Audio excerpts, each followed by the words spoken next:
사사기 2장 20절부터 22절까지 함께 합독하겠습니다. 여호와께서 이스라엘에게 진노하여 이르시되 이 백성이 내가 그들의 조상들에게 명령한 언약을 어기고 나의 목소리를 순종하지 아니하였은즉 나도 여호수아가 죽을 때에 남겨둔 이방 민족들을 다시는 그들 앞에서 하나도 쫓아내지 아니하리니 이는 이스라엘이 그들의 조상들이 지킨 것 같이 나 여호와의 도를 지켜 행하나 아니하나 그들을 시험하려 함이라 하시니라. 아멘. 하나님께서 여호수아가 죽을 때에 남겨둔 이방 민족들을 쫓아내지 않겠다. 물론 영구히는 아니지만 한동안 쫓아내지 않겠다는 거예요. 왜냐하면 그들을 통해서 이스라엘 백성들이 여호와의 도를 지켜 행하나 아니하나 시험하려고 그런다. 하나님께서 시험하시려고 이들이 정말 하나님의 말씀대로 또 조상들을 통해서 열조들을 통해서 약속하신 그 말씀을 믿고 있나 안 믿고 있나 그 확인하려고. 그러려면은 시험거리가 하나 필요하지요. 그 시험거리가 어찌 보면 그 대적들이라는 거예요. 대적들이 옆에 있으면 늘 긴장 상태죠. 우리는 늘 그렇게 생각해요. 예수 믿기 전에는 굉장히 어렵고 힘들고 고통이 많았었지만 예수 믿고 난 다음부터는 모든 일이 다 형통하고 이제는 정말 꽃길만 걷자 이런 생각을 하는 경향이 있어요. 그런데 그러면 예수 믿고 난 다음에는 모든 고난거리들이 다 제거되는가?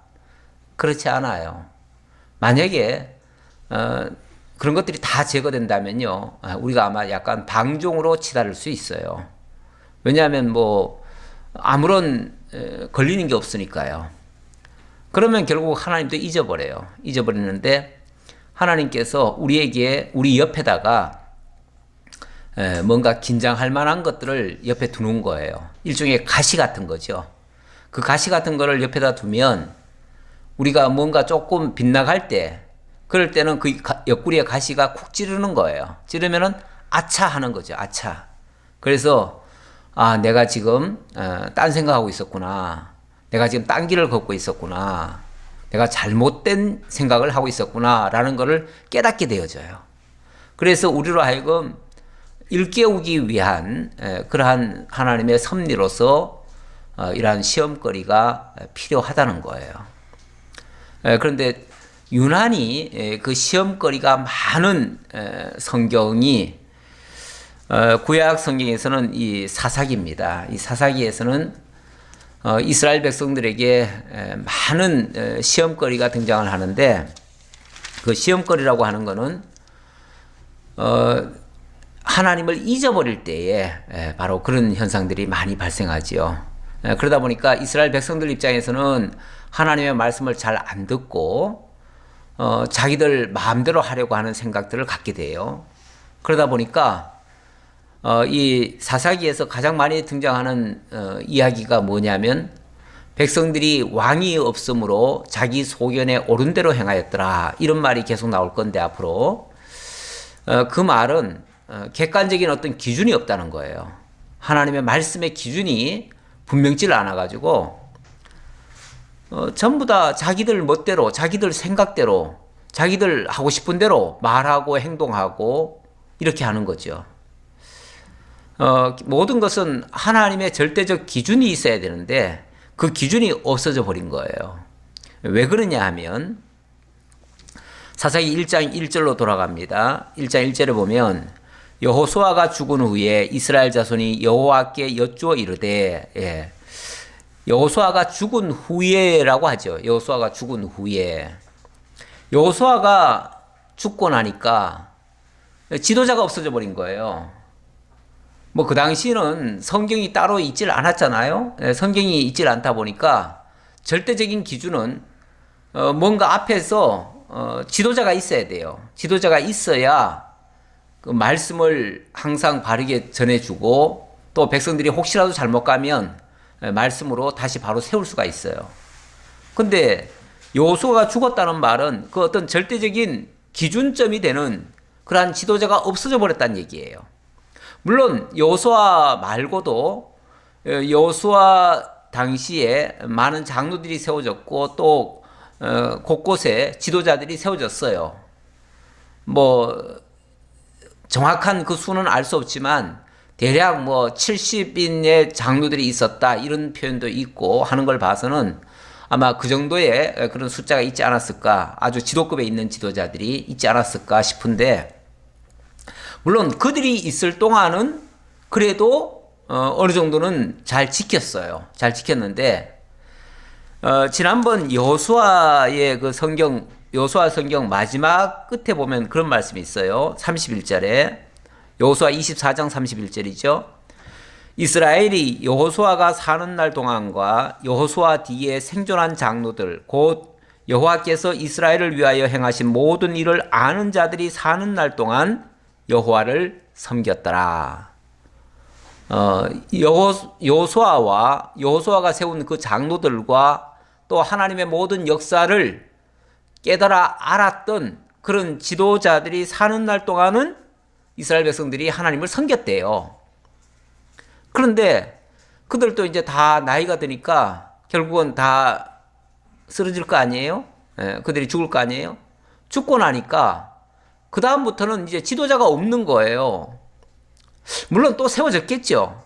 또 세워졌겠지만 직접 하나님의 말씀을 듣거나 또 경험한 자들과 나중에 말로만 듣고 전하는 자들과는 확연하게 차이가 나죠. 직접 경험했던 자들은요, 누가 뭐라 그래도 천하 없어도 하나님은 살아 계셔요. 그리고 하나님이 함께 하셔요. 그걸 분명히 믿어요. 그런데 이야기로만 들은 사람은요, 솔직히 한참 지나고 나면요, 설마, 그래, 설마. 그 말이 진짜일까? 어떻게 그런 일이 있을 수 있어? 왜냐하면 이스라엘의 역사를 보면 그 하나같이 상식적이질 않아요. 그렇죠? 이스라엘 민족이 애굽에서 정말 맨손으로 나와가지고 빈손으로 와가지고 이 약속의 땅 가나안을 점령해 들어갈 때까지 솔직히 무슨 힘이 있었어요? 무슨 능력이 있었어요? 무슨 무기가 있었어요? 그런데 놀라운 역사로 자관 그들을 다 제압을 했거든요. 그리고 그들의 모든 재산이나 모든 것들을 다 빼앗아서 그것을 기업으로 삼았어요. 그 과정에서 너무나 놀라운 일들이 많이 발견됐는데 후대 사람들은 그걸 자기네들이 직접 본 게 아니에요. 옛날 얘기에 그랬다는 거예요. 그러니까 옛날 얘기에 그랬다니까 실감은 안 나고 잘 믿어지진 않아요. 설령 그런 얘기는 듣긴 들었겠죠. 그러나 당장 현실 앞에 다른 문제가 딱 던져지면 이거냐를 택해라고 할 때는 당장 현실적인 자기 생각에 맞는 거, 그걸 택하게 되죠. 그러다 보니까 과거에 하나님이 하시고 그것을 신신당부를 했던 것이라 할지라도 그거는 먼 거예요, 거리가. 뭐니까 그것은 2차적인 것이고 그거는 지금 고려할 사항이 아니에요. 뭐 한가할 때는 이론적으로 배울 때는 그렇게 배우겠죠. 그런데 그거는 한가할 때 얘기고 진짜 사건 부딪히거나 문제에 부딪히면은 그냥 당장 자기들 생각대로 하는 거예요. 그러다 보니까 이게 자꾸 실수가 나오는 거예요. 거기서 이제 하나님의 어찌 보면 하나님이 그렇게 당부하고 정말 그렇게 하지 말아라고 신신당부를 했는데 결국은 잊어버린 행동이 나오는 거죠. 그래서 이 사사기에서는 여러 가지 어려운 일들이 계속 반복적으로 나옵니다. 어떻게 저렇게 또 바보 같은 짓을 또 할까 싶은데 또 그렇게 해요. 그렇게 몇 번 하면은 이제 고통이 오지요. 그것 때문에 엄청난 시험에 빠지죠. 빠지면은 그때마다 또 막 죽겠다고 또 아우성을 칩니다. 하나님, 우리를 이렇게 어려움에 빠뜨리시고 우리를 이렇게 내버려 두시면 어떡하십니까? 우리를 살려주세요, 살려주세요. 이렇게 또 호소를 하지요. 그러면은 하나님께서 이제 몇 년간 또는 몇십 년간 고통을 받게 하시다가 사사를 주십니다. 사사를 보내줘요. 사사는 정말 놀라운 하나님의 역사를 직접 보여줄 만한 사람이에요. 그런 사람을 보내줍니다. 보내주면 그 사람을 통해서 정말 놀라운 기적 같은 역사가 만들어지고 그것 때문에 위기에 빠졌던 이스라엘 백성들이 다시 구원을 받게 됩니다. 그러면 정말 또 하나님이 살아 계시는구나 라고 믿고 이제 하나님을 따르게 됩니다. 그렇게 따르면은 또 얼마 동안은 나라도 평안하고 또 안정이 돼요. 그때까지 사실은 나라는 온전한 나라는 아니었죠. 왜냐하면 아직 왕도 없고 또 영구적인 그런 어떤 지도자가 없잖아요. 사사는 항상 무슨 뭐 대를 이어가지고 존재하는 상시적인 왕이 아니에요. 왕이 아니고 일시적으로 어느 아주 위기 때에 그 민족을 구원하기 위해서 일시적으로 보내준 그런 지도자예요. 그런 지도자다 보니까 이러기를 한 10대 번 그런 일을 반복을 합니다. 반복을 하다 보니까 나중에는 이스라엘 백성들이 어떻게 느끼냐면 우리에게 이런 정말 좋은 지도자가 계속 좀 있었으면 좋겠다. 계속 있었으면 좋겠다. 아니 다른 나라들 가만히 보니까 다른 나라들은 전부 다 왕을 세우고 그 왕에 의해서 강력한 통치가 이루어지고 그래서 일사불란하게 뭔가 역사가 이루어지는데 우리나라는 뭐 사사가 어쩌다가 한 번씩 생기는데 또 한동안은 또 없어지기도 하고 그 사사가 죽고 나면은 대책이 없어요. 대책이. 그러니까 나중에는 무슨 소원을 구하게 되냐면 우리도 왕이 있어야 되겠다. 우리도 왕이 있어야 되겠다. 이렇게 요구를 합니다. 그래서 우리도 왕을 주소서 그러는데 하나님께서 그렇게 왕을 바로 안 주신 이유는요. 하나님을 믿으면 하나님이 친히 너희의 왕이 되어서 너희들을 영원히 다스려 주겠다. 그런 뜻이에요. 그런 뜻인데 그들이 보이지 않는 하나님은 못 믿고 자꾸 보이는 왕을 요구하니까 나중에는 하나님께서 그 왕을 허락하시죠. 근데 그거는 이제 사사기 넘어서 그 다음 룻기 사무엘 상하로 넘어가면 이제 거기서부터 이제 왕이 도래하게 되어집니다. 근데 어쨌든 왕을 부르기 위한 왕이 오게 하기 위한 그 전 단계로서 하나님께서 이런 어떤 강력한 사사를 보내가지고 이 사사는 어찌 보면은 3권을 다 쥐고 있어요. 입법, 사법, 행정권을 다 쥐고 있어요. 근데 왕은 뭐 그렇게까지는 아니거든요. 그런데 어쨌든 그런 어떤 왕권보다도 어찌 보면 더 강력한 그 권은 하나님께서 직접 내신다는 모습이고요. 이렇게 하나님이 직접 다스릴 때는 평안하고 안정된다라는 것을 가르쳐 주기 위한 건데 백성들은 하나님이 직접 다스려 주는 것보다 왕이 와서 계속 다스려 줬으면 좋겠다라고 구하게 되어집니다. 잘못된 구함이죠.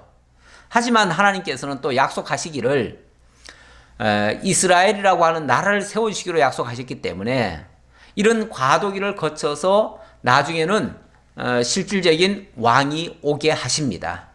그래서 그 왕이 오면 이제 하나님께서 애초에 아브라함에게 약속하셨던 그 나라 언약이 이루어지게 됩니다. 지난주까지 사사기를 우리가 살펴봤는데요. 아니죠. 지난주까지 여호수아를 살펴봤죠. 여호수아를 살펴봤는데 여호수아는 어찌 보면 그 하나님의 나라가 실현되기 위한 그런 준비 과정에서 처음에 하나님께서 생육 번성 시켜줬고요. 생육 번성은 어찌 보면 모세 오경에서 다 나왔고 그 다음에 두 번째 단계 땅을 정복해 가는 그러한 내용이 여호수아에 있었습니다. 이거는 하나님의 나라가 세워지는 데 있어서 굉장히 중요한 요소입니다. 요소인데 이 사사기는 하나님의 의를 세우시는 그러한 내용이라고 볼 수 있어요. 큰 틀에서 봤을 때 그렇다는 거예요. 우리가 창세기부터 시작해서 차례대로 계속 말씀을 살펴왔습니다. 이 창세기의 내용, 창세기보다도요, 창출, 레민, 신, 이 5권을 뭐라고 그러냐면 율법서라고 그러죠. 율법서라고 그러죠. 모세오경이라고도 모세오경. 예, 모세오경이라고도 하고, 우리가 성경을 나눌 때 그 사람으로 나누는 게 아니에요.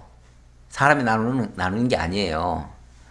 그래서 율법서, 또 역사서, 찬양서, 또 선지서, 이런 식으로 크게 나눠요. 크게 나누는데, 일단 율법서라고 말을 하면, 율법서는 곧 모세오경을 두고 하는 말이에요. 모세오경을 두고 하는 말이긴 하지만, 엄밀하게 말하면은 모세오경이라는 단어는 원래 성경에는 없어요. 없고 그냥 모세의 글이다 그렇게 얘기했고, 율법에서 말하기를 뭐 율법을 가리킨다, 율법이라고 얘기를 해요. 그러니까 율법, 성경을 구약 율법이라고 얘기하는데 우리는 그것이 이제 모세오경이다 이렇게 얘기하는데, 이거는 후대 학자들이 모세오경이라고 말한 거지 성경은 모세오경이란 말이 없어요. 그래서 율법서라고 얘기를 하고요. 율법서의 주된 내용은 양대 언약이에요. 그렇죠? 양대 언약이에요. 왜 그러냐면 하나님께서 언약을 준비하기 위해서 천지를 창조해 주셨고요. 그 다음에 창조한 다음에는 인간을 맨 마지막에 지어놓고 인간에게 언약을 하셨어요. 언약을 하셨는데 무슨 언약을 하셨냐면, 첫 번째는 나라 언약을 하셨죠. 나라 언약. 생육하고 번성하라, 땅을 정복하라, 다스리라, 이러한 약속을 하셨어요. 이게 나라 언약이에요. 번성, 땅 정복하라, 또 다스리라, 통치. 요 3가지가 나라의 3요소예요. 3요소인데 이것이 이루어지면 나라가 이루어지는 거예요. 자, 이 언약을 하셨고, 두 번째는 또 선악과 언약을 했어요. 이게 이제 창세기 1장, 2장, 3장에 나오는 내용이잖아요. 나오는데 선악과 언약을 했어요. 선악과 언약이라고 하는 거는 하나님께서 딱 기준을 세워주셨어요. 하나님이 이게 선이다, 이건 악이다 라고 말씀하셨는데, 선악을 알게 하는 나무지요, 그러니까. 그런데 네가 이걸 먹는 날에는 정령 죽으리라 그랬어요. 그런데 하지 말라고 하는 것을 범하게 되죠. 범하다 보니까 인간이 전부 죄 아래 빠지게 돼요. 죄 아래 빠지게 됐는데 하나님께서 가죽옷을 해 입혀서 죄악에 빠진 아담을 또 그 죄를 가려주는 이런 역사를 하셨어요. 그래서 그 죄를 드러내고 그 죄를 가려준, 그걸 뭐라고 그러냐면 의라고 그래요. 의. 그래서 이걸 다른 말로는 의 언약이라고도 할 수 있어요. 그래서 하나님이 하신 가장 중요한 언약, 바로 나라 언약과 의 언약이 있는데, 이거를 양대 언약이라고 말씀드릴 수 있어요. 그래서 이 율법서는 하나님의 그 양대 언약을 말씀한 거고요. 그 다음에는 두 번째는, 자, 이게 이제 제1편이라고 얘기할 수 있고요. 제2편은 역사서예요. 역사서. 자, 역사서는 여호수아서부터 에스더서까지입니다. 여호수아부터 에스더서까지. 이게 이제 역사예요. 이스라엘 역사. 그러니까 여기는 전부 다 이스라엘 얘기예요. 이스라엘 민족이 약속의 땅, 이게 지금 창출 예민 신명기까지 앞에 율법서에서 이스라엘 민족에게 하나님이 언약을 하셨고, 그 언약대로 하나님께서 생육 번성시켜 주시고 땅을 정복하게 해주셨어요. 아직 통치는 완전히 이루어지지 않았지만 통치는 여호수아와 이제 또 사사기를 통해서 이제 통치의 맛을 보여줘요. 그러나 그거는 완전한 이제 왕이 계속 지속이 돼야 나라가 세워지는데 지속은 안 됐기 때문에, 그래서 완성된 건 아니지만 이거는 그래서 제2편에도 보면은 주된 내용은 이 나라 언약과 이 선악과 언약이 이루어지는 내용이에요. 예. 왜 이걸 양대 언약이라고 얘기를 했냐면 이게 가장 큰 주제가 되어지고 그 역사가 앞으로 계속 펼쳐져 간다, 그 얘기예요. 이게 어찌 보면 성경에서 마치 우리 지금 비유로 말하면 이게 기관차 같은 역할이에요. 기관차 같은 역할이고, 이 기관차에 의해서 이 역사가 그대로 펼쳐져 가는 거예요. 펼쳐져 가는데 이 나라가 세워져 가는 역사, 그리고 하나님의 의가 이루어지는 역사, 이런 역사가 이루어질 거예요. 이루어지는데, 자, 지난번에 우리가 배운 거는 여호수아였습니다. 여호수아는 이 모세 오경까지는 요단 동편 땅이 정복되는 얘기까지는 했지요. 근데 이제 서편 땅이 정복되는 거는 여호수아부터 이루어져요. 여호수아부터 이루어지고, 그리고 이제 여호수아가 지도자를 세워서 백성들을 다스리는 내용까지. 그래서 이거는 나라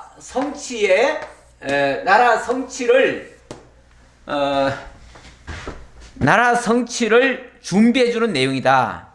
나라 준비라고 얘기할게요. 나라 준비. 나라 성취까지는 아니고요. 나라 준비. 여호수아는 나라 준비에 대한 내용이다라고 말씀드리고요. 그 다음에 이 사사기는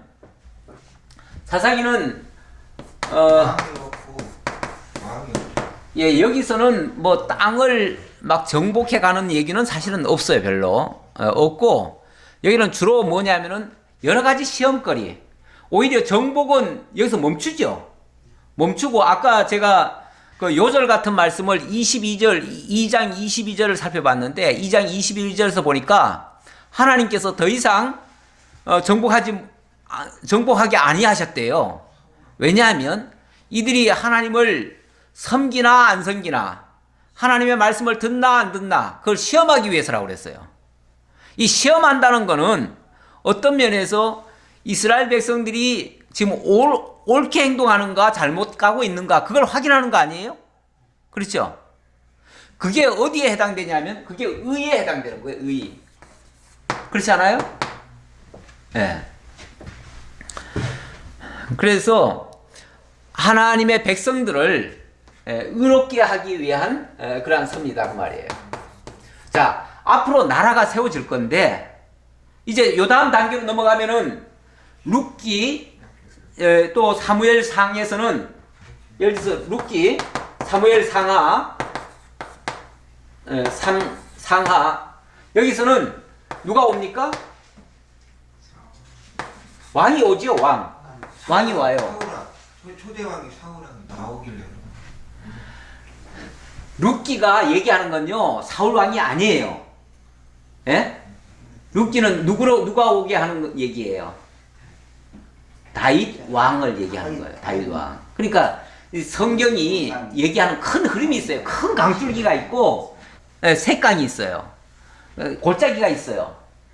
지금 골짜기 얘기하면 안 돼요. 우리가 지금 큰 강 얘기를 해야 하는 중인데 거기서 자꾸 골짜기 얘기해버리면은 이 강 얘기가 진도가 안 나가.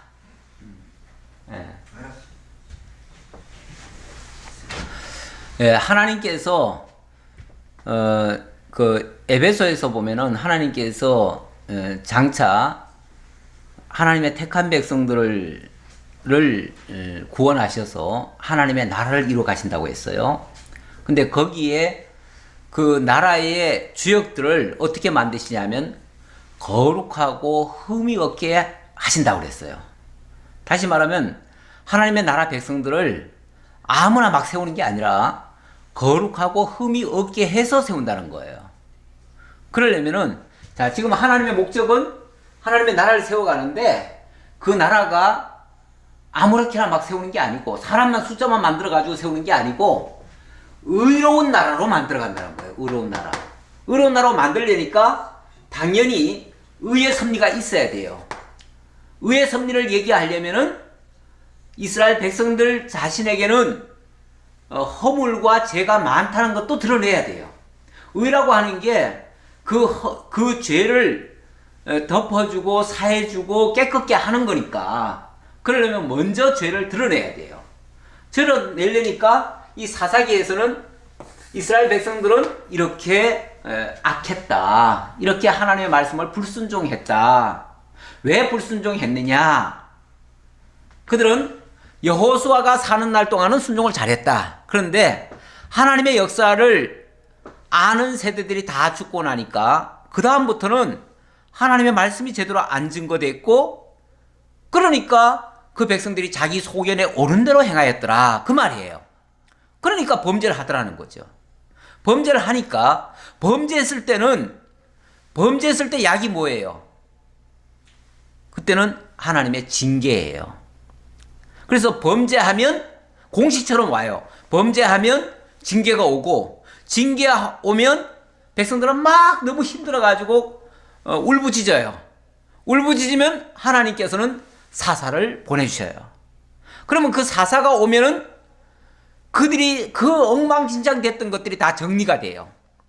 깨끗하게, 의롭게, 거룩하게 이렇게 만들어져요. 그래서 우리의 구원자가 오셔야 되는구나. 우리의 구원자가 사사 같은 자가 와야 되는구나. 그 사사는 제가 아까 3권을 다 가지고 있다고 그랬죠. 원래 구약에 보면은 기름 부음 받은 자라는 자들이 있어요. 구약의 이제 지도자들은 다 기름 부음 받은 자들이에요. 그런데 이 기름 부음 받은 자들의 종류가 어떤 사람이 있냐면 왕이 있고 제사장이 있고 또 선지자가 있습니다. 그런데 모든 인간은 다 이 한 역할씩밖에 안 해요. 한 사람이 세 가지 역할 다 할 수는 없잖아요. 근데 하나님께서 비상시국에 갑자기 보내주는 사람은 그게 이제 바로 사사거든요. 근데 그 사사는 왕은 아니지만 왕 역할을 해요. 또 제사장은 아니지만 제사장 역할도 해요. 또 선지자는 아니지만 선지자 역할도 해요. 어찌 보면 상권을 다 행사하는 거예요. 이런 사람이 아주 특별한 사람이죠. 이런 사람이 사사인데 이런 사람이 오면 문제가 다 해결돼 버려요. 그렇죠? 그래서 이걸 통해서 뭘 가르쳐 주냐면 장차 이렇게 온전히 기름 부음 받은 자, 물론 이 사사라고 해서 완전하지는 않아요. 완전하지는 않지만 일시적이지만 어떤 완전함을 좀 보여준 거예요. 맛배기로 보여주는 거예요. 그런데 온전히 기름 부음 받은 자가 만약에 온다면 그는 어떻게 할까요? 그는 영구적으로 왕이 되시고 영구적으로 제사장이 되시고 영구적으로 선지자가 되실 거니까 그분은 온전한 구원을 이루시고 온전한 평화를 이루시고 온전한 의를 이루실 거예요. 그렇죠? 바로 그런 메시아를 바라보게 하는 거예요. 그런 자가 그 기름 부음 받은 자를 뭐라고 그러냐면 메시아라고 그래요. 네, 그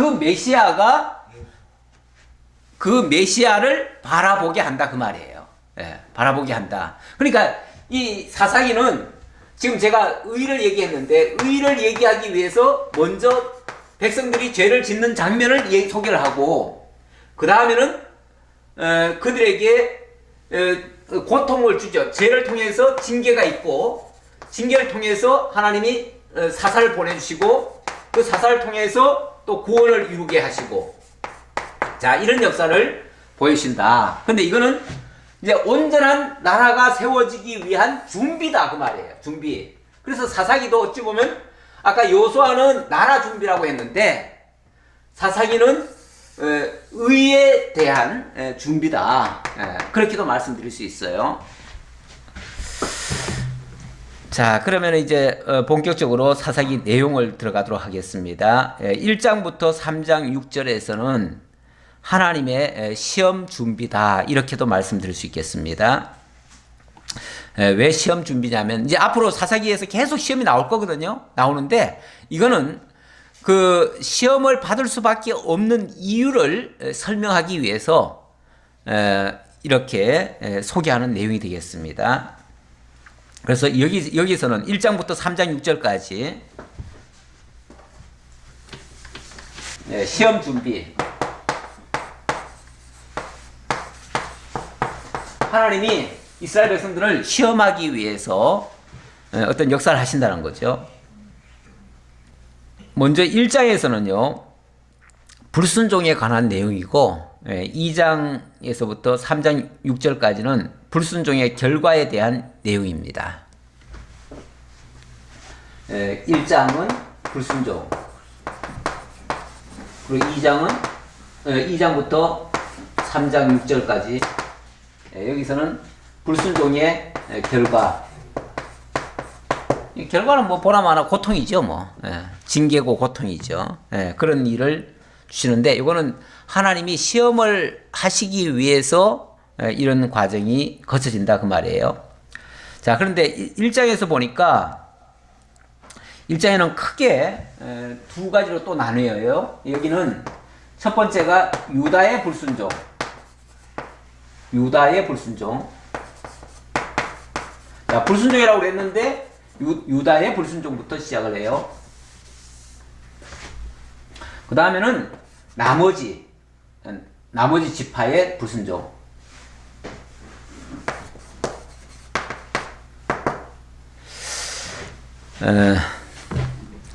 그래서 일단은 유다가 좀 잘못하는 장면을 소개를 하는데, 유다 지파죠, 유다 지파. 근데 유다 지파라 그러면은 이스라엘 12지파 가운데서는 어떤 위치에 있는 지파죠? 제사전 정도 되나? 아니죠. 제일 앞선 지파예요. 제일 앞선 지파. 원래는 유다가 네 번째 아들입니다. 네 번째 아들이고, 네 번째 아들인데 하나님께서 유다를 제일 앞세웠어요. 유다에게 야곱을 통해서 언약하실 때에 유다는 뭐 사자 새끼다, 또는 유다의 왕의 홀이 끊어지지 않을 것이다, 그리고 모든 형제들의 찬송이 될 것이다, 이렇게 약속을 했어요. 그 말은 유다 지파에서 앞으로 장차 왕이 올 것이다. 그리고 그 왕으로서 모든 백성들을 통치할 것이다. 그래서 모든 백성들로부터 초항을 받게 될 것이다. 그런 얘기예요. 그러다 보니까 이스라엘 백성들 출애굽해가지고 광야를 지나올 때에도 항상 앞자리에 맨 선봉에는 누가 섰어요? 유다 지파. 예, 유다 지파가 맨 선봉에 서가지고 항상 이제 백성들을 이끌고 온 셈이에요. 어찌 보면 그러니까 아직은 왕은 아니지만 어찌 보면 왕의 위치에 설만한 그런 위치에 있는 자예요. 그러다 보니까 이 사사기에 들어서 가지고 자, 백성들의 잘못하는 장면을 이야기하는데, 물론 잘한 장면도 있고요. 다 잘못했다는 게 아니에요. 사람이 원래 잘못했다고 해가지고 모든 걸 다 잘못하나요? 또 잘했다고 해가지고 또 다 잘했나요? 그런 사람은 없어요. 다 잘하거나 다 못하거나 이런 사람은 없어요. 잘하는 것도 있고 못하는 것도 있죠. 그런데 물론 이 유다 지파에 대한 이야기를 하려다 보니까 잘한 부분도 증거를 해요. 잘한 부분은 어찌 보면 여호수아와 갈렙이 있을 때 잘했어요. 그랬고 여호수아와 갈렙이 죽고 난 다음에는 또 잘못했어요. 그래서 잘한 부분도 얘기를 하고 잘못된 부분도 얘기를 해요. 하지만은 지금 이 사사기 자체가 지금 뭘 얘기하려는 거예요? 잘한 거 막 띄워주려고 하는 말이에요? 아니면 잘못한 거에 대해서 하나님께서 지적을 하려는 거예요? 잘못한 걸 지적. 그렇죠. 잘못된 걸 지적하려다 보니까 아무래도 이 불순종 부분을 조금 부각을 시켜요. 부각을 시켜서 얘기해요. 물론 잘한 부분도 있어요. 그래서 잘한 부분은 잘한 부분대로 얘기를 하고, 또 잘못된 부분은 잘못됐다고 또 얘기를 하는 거죠. 근데 어쨌든 유다가 12지파 중에서는 으뜸되는 지파이기 때문에 그래서 먼저 얘기를 해요. 자, 1장 1절입니다. 1장 1절로부터 19절까지가 유다 지파의 불순종인데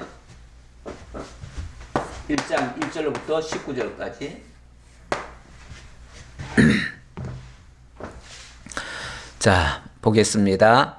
여호수아가 죽은 후에 이스라엘 자손이 여호와께 여쭈어 이르되 우리 가운데 누가 먼저 올라가서 가나안 족속과 싸우리이까? 여호와께서 이르시되 유다가 올라갈지니라.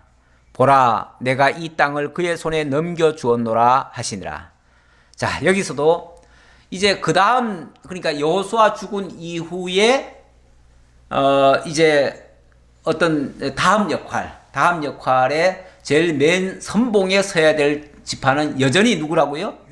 유다 지파. 예. 그래서 하나님께서도 자, 이제 여호수아가 당부한, 어찌 보면 여호수아가 지난번에 죽으면서 유언처럼 한 말이 있어요. 유언처럼 한 말. 그것이 어찌 보면 남은 자손들에게는 그게 하나의 미션이에요. 그게 숙제예요. 예. 이제 마땅히 이걸 지켜야 돼요. 지켜야 되는데 누가 먼저 할까요? 그 일을. 그랬더니 유다가 먼저 할지니라 그랬어요. 그래서 유다가 바로 하나님께서 앞장 세운 그러한 지파임을 알 수가 있습니다. 자, 3절입니다. 유다가 그의 형제 시므온에게 이르되 내가 제비 뽑아 얻은 땅에 나와 함께 올라가서 가나안 족속과 싸우자. 그리하면 나도 네가 제비 뽑아 얻은 땅에 함께 가리라 하니 이에 시므온이 그와 함께 가니라. 이 시므온은 원래 따로 기업을 받은 게 없어요. 따로 기업을 받은 게 없고 이 여호수아가 먼저 유다에게 기업을 나눠줬습니다. 나눠주고 그리고 그 중에 일부를 떼어가지고 시므온에게 줬어요. 그러니까 엄밀하게 말하면 시므온은 유다에게 빌부터 사는 거예요. 빌부터 살고 유다 덕에 사는 거예요. 그러니까 유다가 시므온 보고 우리가 지금 이 미션을 수행해야 되는데 이거 할 때에 너희들의 도움이 좀 필요하다. 너희들이 우리가 준 땅에 지금 살고 있지 않느냐. 그러니까 우리가 갈 때 너희들도 같이 가자 하니까 좋다. 우리도 같이 하겠다. 하면서 유다와 함께 했다 그 말이에요. 예. 그 다음 4절입니다. 유다가 올라가매 여호와께서 가나안 족속과 브리스 족속을 그들의 손에 넘겨주시니 그들이 베색에서 10,000명을 죽이고 또 베색에서 아도니 베색을 만나 그와 싸워서 가나안 족속과 브리스 족속을 죽이니 아도니 베색이 도망하는지라. 일단 거기까지요. 그런데 이 4절부터는 어찌 보면 이게 지금 그 이후에 일어난 것처럼 언뜻 보면 그렇게 또 들리는데 사실은 이 부분이 여호수아서에도 나와요. 이 장면이 나오기 때문에 어찌 보면 여호수아서에서 이미 여호수아가 살아 있을 때에 역사한 일들, 그러니까 여호수아의 명을 받아가지고 그때 집행했던 일들 중에 유다 지파가 잘한 부분이에요. 잘한 부분. 여기뿐이 아니라 이제 앞으로 쭉 내려오면서 몇 가지 잘한 부분이 있어요. 그것을 지금 여기서 다시 언급을 하고 있어요. 그러니까 이 말은 시점으로 말하면은 분명히 여호수아 시대에 이미 있었던 일이에요. 그런데 뭐하러 여기다 또 기록을 해요? 이 성경이라고 하는 거를요, 이 가끔씩 착각을 하시는 분들이 있어요. 성경이 마치 순서적으로 기록된 것처럼 그렇게 오해하는 사람들이 있는데 성경은 순서적이 아니에요. 이거를 사건 순서대로 기록을 했느냐? 그게 아니고 같은 사건, 같은 부류, 같은 내용은 함께 기록을 해요. 그러니까 어찌 보면 하나는 저 뒤에 일어난 일일 수도 있고요. 하나는 저 한참 전에 일어난 일일 수도 있어요. 그런데 이게 같은 부류의 사건이다 보니까 지금은 뭐 얘기하려는 거예요? 지금 그들이 가서 정복한 얘기를 하려는 거 아니에요. 그러니까 그동안 정복했던 이야기들을 함께 묶어가지고 같은 사건으로 보는 거예요. 같은 사건으로 보니까 그래서 함께 기록을 하는 거예요. 그래서 여기 내용이 시점으로 말하면은 이미 한참 지난 이야기예요. 지난 이야기지만 여기서 다시 이걸 언급을 합니다. 그래서 여호수아가 죽은 이후에 일어난 일만을 가지고 기록했다 이렇게 보시면 안 되고 그 이전에 있었던 것도 같이 기록이 돼 있다. 다만 잘한 부분도 있고 또 못한 부분도 있으니까 여호수아가 살아있을 때는 정말 잘했어요. 잘했기 때문에 잘한 부분을 먼저 기록을 하고 그 다음에 여호수아 죽은 다음에 잘못한 부분이 또 있으니까 잘못한 부분을 또 얘기를 하는 거예요.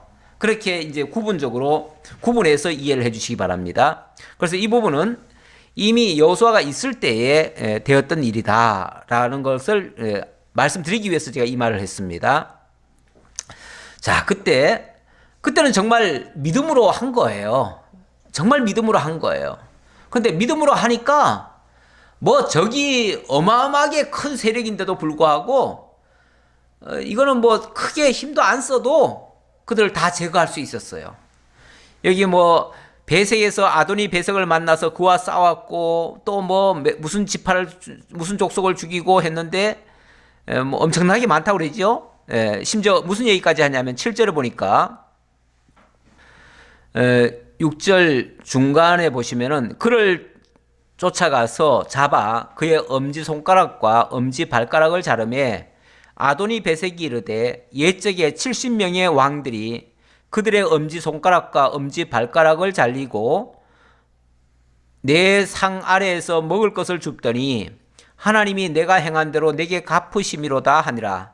무리가 그를 끌고 예루살렘에 이르렀더니 그가 거기서 죽었더라. 앞에서는요 4절에서는 베색에서 10,000명을 죽이고 그랬죠. 그리고 7절에서는 70명의 왕들이 아도니 베색이 이제 옛날에 70명의 왕들을 그렇게 죽였었다 이런 얘기가 나와요. 다시 말하면 아도니 베색이 한 왕이지만은 그 밑에 한 70여 명의 그 부족을 점령했던 그런 막강한 왕이었다 그 말이에요. 막강한 왕이었다. 70명의 아무리 뭐 부족 국가지만은 70명의 왕을 제압할 정도의 그 왕이라면 엄청나게 큰 나라예요. 그렇죠? 그 큰 나라인데 그가 그 왕들을 잡아가지고 그 왕들의 손가락과 엄지 발가락을 잘라버렸대요. 이 엄지를 잘라버리면요 사람이 힘을 못 씁니다. 그래서 전쟁도 못해요. 그거는 이제 힘을 못 쓰도록 만들었다 그 얘기예요. 엄지손, 엄지발가락을 잘랐다는 거는 그들이 다시는 대적하지 못하도록 만들었고 또 밑에서 상에서 마치 부스러기 던져줘가지고 그 개들이 받아 먹듯이 그렇게 비굴하게 살도록 그렇게 만들었다는 거죠. 누가 그랬다고요? 베색이, 아도니 베색이. 아도니 베색이라는 사람이 그런 식으로 주변의 모든 나라를 점령하고 70명의 왕의 그 엄지를 다 잘라버린 이런 무지막지한 사람이에요. 근데 그 무지막지한 사람을 그 왕을 유다 지파가 쳐들어가 가지고 거기서 10,000명을 죽이고 또 그 왕을 잡아 가지고 왕의 엄지 손가락 발가락을 다 잘랐대요. 풀려서 남의 혹시가 거기가 풀려. 이렇게 그러니까 그 강한 자를 이겼으니까 얼마나 정말 전쟁을 잘한 거예요. 그렇죠? 유다 지파가 이렇게 잘했다. 정말 믿음으로 나아갈 때는 이렇게 승리했다. 승승장구했다. 그 얘기를 해주는 거예요. 자, 그리고 8절에 유다 자손이 예루살렘을 쳐서 점령하여 칼날로 치고 그 성을 불살랐으며 여기 예루살렘도 원래는 다른 그 가나안 족속이 살고 있었죠. 가나안 족속이 살고 있었기 때문에 처음부터 예루살렘이 이스라엘의 땅이 아니었고 거룩한 땅이 원래 아니었어요. 그 다른 자손들이 거기 살고 있었는데 그들을 쳐서 점령하고 또 성을 불살랐다. 그 후에 유다 자손이 내려가서 산지와 남방과 평지에 거주하는 가나안 족속과 싸웠고 유다가 또 가서 헤브론에 거주하는 가나안 족속을 쳐서 세세와 아히만과 달메를 죽였더라. 헤브론의 본 이름은 기럇 아르바였더라. 이렇게 해서 예루살렘, 헤브론 이 지역은 나중에 거기에 다윗 성이 건설되고 거기에 또 성전이 건설되는 아주 중요한 장소로 쓰이게 되어집니다. 거기는 굉장히 그 강력한 자들이 거기 살고 있던 곳이에요. 그러니까 그만큼 좋은 곳이에요. 원래 좋은 곳일수록 점령하기가 어렵습니다. 그렇죠? 예, 어려운 것을 점령을 했다는 것은 그만큼 잘했다는 얘기예요. 자, 또 잘한 부분이 또 나옵니다. 11절에 보니까 거기서 나아가서 드빌의 주민들을 쳤으니 드빌의 본 이름은 기럇세벨이라. 갈렙이 말하기를 기럇세벨을 쳐서 그것을 점령하는 자에게는 내 딸 악사를 아내로 주리라 하였더니 갈렙의 아우 그나스의 아들인 운니엘이 그것을 점령하였으므로 갈렙이 그의 딸 악사를 그에게 아내로 주었더라. 옛날에는 이런 식의 어떤 그 결혼을 많이 했던 것 같아요. 결혼을 할 때, 그래서 옛날 그 동화 같은 데도 보면은 어느 왕이 자기 딸을 시집 보내려고 하는데 사람들에게 제일 용맹한 사람, 또 아니면은 굉장히 지혜로운 사람, 그런 것들 테스트를 하죠. 테스트를 하기 위해서 뭐를 알아맞히는 사람, 뭐 이런 걸 술깨기 같은 걸 내기도 하고, 또 어떨 때는 또 어떤 뭐를 내걸지요. 걸어가지고 그것을 취하는 자에게는 내 딸을 주겠다. 뭐 이런 식으로 하는 경우가 있는데, 네, 이런 게 모하르 풍속이래요. 모하르 풍속. 뭐 꼭 알 필요는 없지만 이런 게 있었다라는 거 정도만 알면 되겠습니다. 네, 모하르 풍속. 이거는 이제 얼른 보면은 풍속을 따른 것 같지만 여기는 사실은 하나님의 큰 뜻이 있어요. 왜냐하면 그 땅을 점령하는 것도 굉장히 중요하고요. 그리고 그 땅은 사실 원래 그 너무 강력한 대적이 살고 있어가지고 아무도 탐을 못 냈어요. 그런데 거기는 갈렙에게 처음에 준 게 아니에요.